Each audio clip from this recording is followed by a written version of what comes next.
Alors là, c'est une question intéressante parce qu'on est au cœur du débat entre modernité et tradition. Et ce débat-là, il est au cœur de notre actualité et il est à la fois à l'échelle planétaire, mais aussi à l'échelle de nos quartiers. Moi, j'habite Nanterre, donc c'est typiquement une ville-monde, et dans lequel la rencontre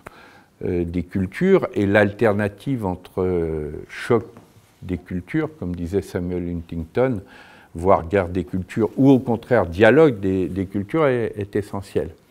L'une des raisons, je crois, qui est importante à prendre en compte, c'est que dans les sociétés d'ordre qui étaient pilotées essentiellement par le religieux, avec y compris un politique inféodé aux religieux, et donc une structure d'ordre politico-religieuse très importante, pour le coup, les questions qu'on a évoquées là, elles étaient présentes. Il y avait du sens, il y avait de la famille, il y avait de l'être, etc. Mais le problème, c'est que la façon dont cette dominante du côté de l'être était posée était en même temps complètement contrôlée par le religieux ou par le politico-religieux. Donc le mouvement d'émancipation qui va être celui de la modernité, il va se caractériser par le fait que pour sortir du contrôle du sens et de la nature, les deux éléments réunis par le politico-religieux, il va falloir construire une distance, voire une négligence à l'égard de la nature, donc oubli de l'enjeu écologique, à l'égard des questions du sens, parce que trop contrôlé par un religieux qui décide à la place des collectifs humains ce qu'il en est du sens, et à terme y compris de l'éthique, parce que l'éthique étant déterminée là aussi par la société d'ordre, qui dit à notre place ce qu'il en est du bien et ce qu'il en est du mal, le résultat, c'est que le mouvement de la modernité, dans sa fonction émancipatrice, il va, en même temps que remplir cette fonction émancipatrice qui est du côté de l'émancipation, il va larguer en même temps le bébé avec l'eau du bain sur trois enjeux essentiels, qui est l'enjeu écologique, le rapport à la nature, l'enjeu spirituel, le rapport au sens, et l'enjeu de discernement sur le bénéfique et le nuisible, qui est l'enjeu éthique. C'est la question de l'émancipation par rapport à des sociétés d'ordre. Quand Descartes va tenir son fameux cogito, qui n'est pas simplement « je pense, donc je suis », mais « je doute, donc je pense, et je pense, donc je suis ». Et c'est la question du doute qui est première. Et le doute est une résistance contre l'ordre politico-religieux, puisque ce que dira Descartes, c'est même si c'est le pape et le roi qui me disent de penser ainsi, je ne le reconnaîtrai pour vrai que pour autant que je l'aurais fait passer au prisme de ma propre conscience. Donc la question de la liberté de conscience, et la première liberté de conscience, elle commence par le droit au doute, le droit à douter de ce que les autorités supérieures, qu'elles soient d'ordre spirituel ou d'ordre temporel, me disent, va me permettre d'affirmer cette liberté, d'affirmer ce terreau même de l'émancipation future de la modernité. Donc on est dans quelque chose de fondamental du point de vue des valeurs comme force de vie. Et d'ailleurs, on vérifie dans l'actualité que quand la liberté de conscience est mise en cause, au nom d'acteurs qui pensent un ordre supérieur qui lui aussi a comme caractéristique d'être de l'ordre du politico-religieux, même s'ils le pensent d'une façon qui est particulièrement caricaturale dans leur vision. Mais c'est un ordre politico-religieux qui considère que la liberté de conscience n'est pas acceptable. Donc vous voyez que le débat tradition, modernité, c'est un sacré débat et toujours actuel, et qu'on ne peut pas non plus larguer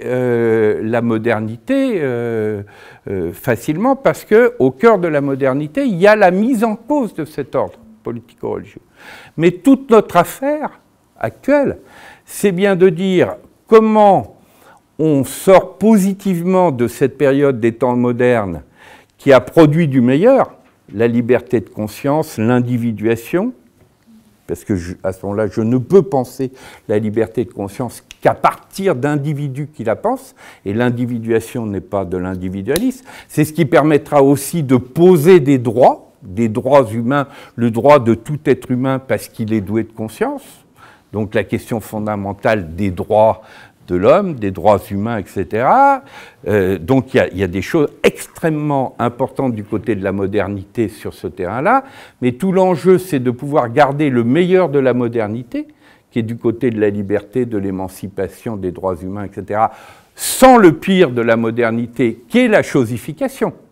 qui est la substitution du petit losange au gros losange, qui fait que du coup, oubli de la question écologique, oubli du lien fondamental à la nature et à l'univers, oubli de la question du sens, oubli de la question éthique, et une chosification du rapport à la nature, au vivant, et qui se termine par la chosification des humains eux-mêmes. Et l'une des formes de cette chosification, c'est la marchandisation intégrale, c'est ce que Karl Polanyi, dans La Grande Transformation, appelle le passage des économies de marché aux sociétés de marché. C'est-à-dire, tout devient marchand, y compris des ordres relationnels qui n'ont rien à voir avec l'économique. Donc, c'est à la fois garder le meilleur de la modernité, la liberté, sans le pire, la chosification, et faire le même mouvement de dialogue à la fois ouvert et exigeant du côté des sociétés et des cultures de tradition. Parce que le meilleur